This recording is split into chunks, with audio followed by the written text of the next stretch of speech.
Klabu ya Simba imeelezwa kuwa imeanza mazungumzo ya awali kwa ajili ya kuipata saini ya kiungo mkabaji mwenye uzoefu Khalid Aucho, ambaye kwa sasa anakipiga katika kikosi cha Singida Black Stars.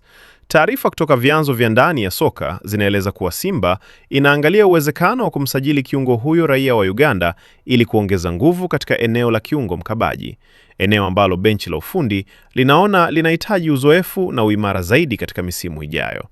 Aucho ni mmoja wa viungo wenye uzoefu mkubwa katika ukanda wa Afrika Mashariki.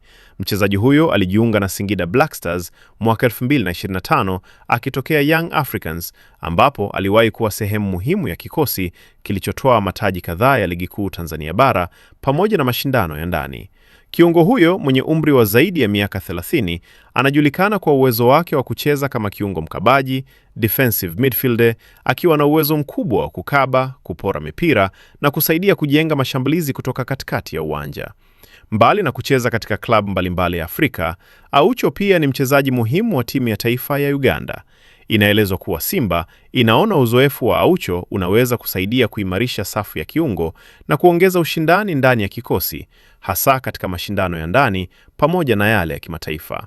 Hata hivyo, bado mazungumzo yanaendelea na hakuna makubaliano rasmi yaliyotangazwa hadi sasa.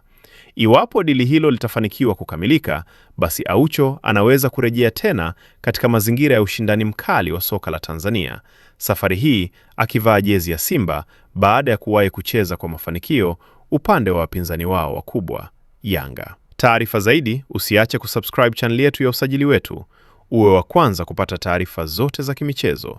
Pia tunapatikana kwenye mitandao yote ya kijamii: Facebook, Instagram, TikTok pamoja na Twitter kwa jina la Usajili Wetu. Jina langu ni Shabi Graphics.